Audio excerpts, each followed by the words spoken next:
그날 밤 우리 국민의힘은 바로 저 좁은 문을 통해서 어렵사리 국회로 들어가 계엄을 해제하는 데 앞장섰습니다.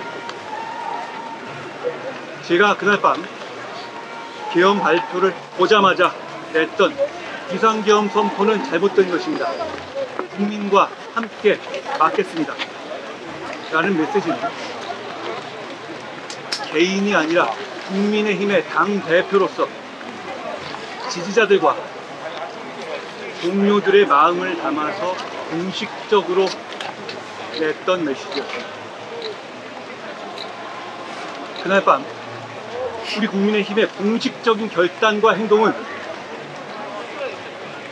우리가 배출한 대통령이 한 비상계엄일지라도 앞장서서 막고 단호하게 국민의 편에 서겠다는 것이었음을 기억해 주시기 바랍니다.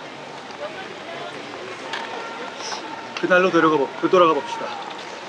민주당의 폭거는 극에 달하고 있었습니다. 헌법 정신을 저버리고 오직 머릿수로 밀어붙이면 된다는 저열한 정치 논리로 22번의 탄핵과 함께 국정을 마비시켰습니다. 정말 안타까운 것은 이재명 대표에 대한 유죄 판결이 줄줄이 예정되어 있던 상황이었기 때문에 우리가 버텨내기만 하면 새로운 국면이 열리는 상황이었다는 점입니다. 그런 상황에서 누구도 이해할 수 없는 비상계엄이 모든 것을 망쳤습니다. 그날로부터 1년이 지났지만 이 나라 국민들께서 지켜낸 민주주의가 온전하게 회복됐다고 말하기가 어렵습니다. 사실 더 나빠졌습니다. 대한민국 사회는 길을 잃고 있습니다.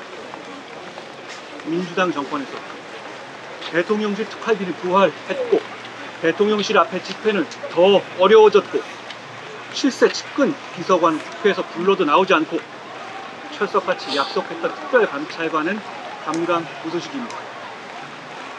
자기의 유죄 판결을 막으려고 대통령이 사법부를 엇박하고 사법부 인사에 개입하고 검찰을 폐지하고 있습니다.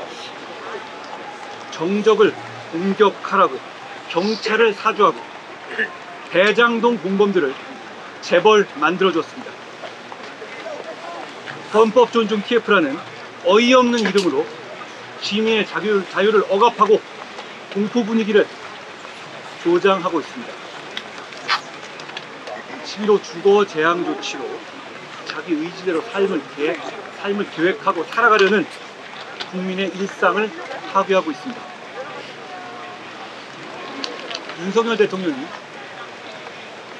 계엄으로 나라를 망쳤다면 이재명 대통령은 딱 계엄만 빼고 나쁜 짓 다 해서 이 나라를 망치고 있습니다. 그리고 오늘을 대한민국 국민이 아니라 자기들만의 축제로 만들려 하고 있습니다. 이제 회행이 아니라 미래로 갑시다. 과거의 잘못 때문에 미래의 희망을 포기할 수 없습니다. 우리가 내일로 나가려면 과거의 잘못된 사슬들을 과감하게 끊어내야 합니다. 사람은 지나가고 잊혀지지만 국가와 공동체는 남을 겁니다. 그래서 우리는 더 나은 내일을 위해서 성찰하고 다시 용기 내서 앞으로 나가야 합니다. 반성할 수 있는 용기만이 그 전진을 가능하게 할 겁니다. 많은 분들이 싸워야 한다, 잘 싸워야 한다고 말을 합니다. 맞는 말씀입니다. 우리는 잘 싸워야 합니다. 그런데 진짜 중요한 것은 왜, 무엇을 위해 싸우느냐입니다. 우리는 지키기 위해서 싸워야 합니다. 해방 이후 전 세계에서 가장 위대한 성취를 이룬 이 나라를 지키기 위해서 싸워야 합니다. 지난 몇 달간 민심 경청 과정에서 보았던 평범하지만 거저 얻을 수 없는 국민들의 소중한 일상을 지키기 위해서 싸워야 합니다. 우리가 공기처럼 여기는 민주주의, 세계 총토 강대국이 수천억 달러 지원을 강권할 정도의 강한 경제, 세계를 매혹시키고 있는 우리의 문화를 지키기 위해서, 이 모든 것을 지키기 위해서 싸워야 합니다. 지켜야 한다는 생각에 동의하기만 한다면 생각이 다른 사람들끼리도 힘을 합칠 수 있어야 하고 반드시 그래야 합니다. 상식적인 시민들은 뭉치고 말하고 행동해야 합니다. 끝으로 상처 입은 보수 지지자들께 말씀드리고 약속드립니다.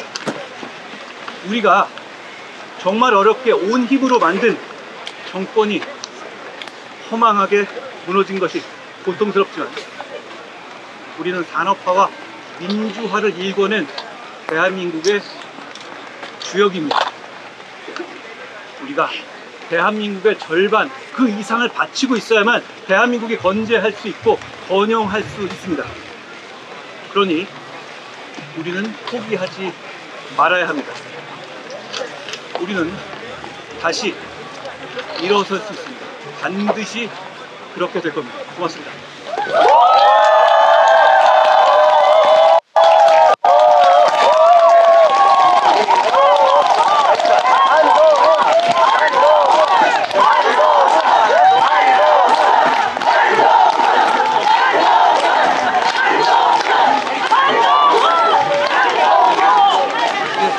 기자분도 혹시 질문 있으시면 먼저 해주시고 한 5개 정도만 받겠습니다. 계엄에 관련해서만. 예. 오늘 그 국민의힘에서 사과라고는 하는데 메시지가 사과라고 보기 좀 어려운 메시지들만 나왔는데 이 부분 어떻게 보고 계세요? 저는 우리 국민의힘에 소속된 다수 정치인과 우리 국민의힘을 지지하는 상식적인 시민들은 이미 국민들께 사과하는 마음이다 라고 확신합니다. 사과는 받는 사람 기준이고 이 사과를 받을 분들은 국민입니다. 민주당이 아닙니다. 우리는 민주당에는 사과할 이유가 없습니다. 민주당도 이 상황을 만드는데 사과해야 될 사람들입니다. 그렇지만 우리는 국민들께서 그만 됐다고 할 때까지 사과 드려야 한다라고 생각합니다.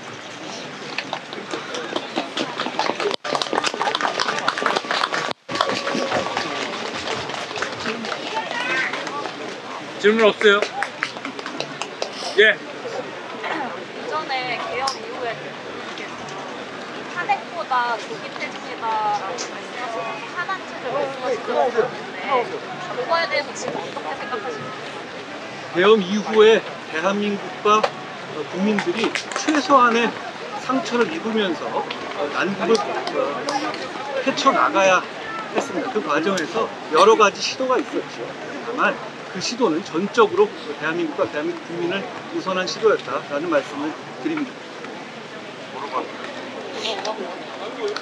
네, 질문 또 없어요? 너무 추우셔서 고생 많으셨습니다. 고맙습니다. 아, 예.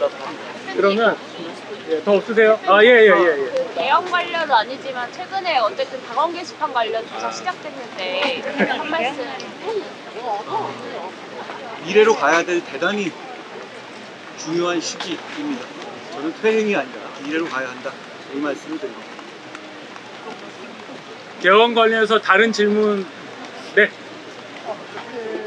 이제 국민의힘이 앞으로 나아가야 한다고 다시 일어서야 된다라고 말씀을 해주셨는데 혹시 구체적으로 국민의힘에서 어떤 역할을 해주실지 아니면 어떤 방향성으로 나아가면 좋을지 한 말씀. 우리가 일어서야 하는 이유는 여러 가지가 있습니다.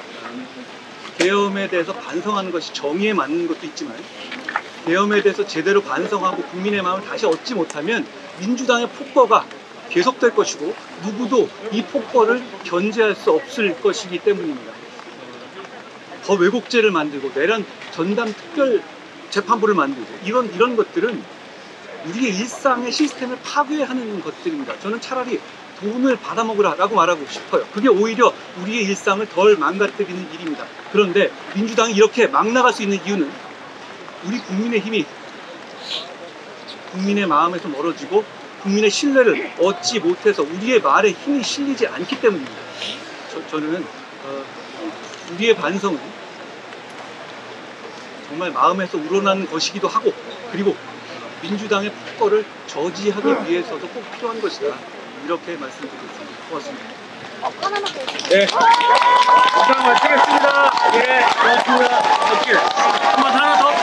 마지막. 상황에서 국회라도 조금 지방선거에서 역할을 해주신다고 기대를 해도 될까요?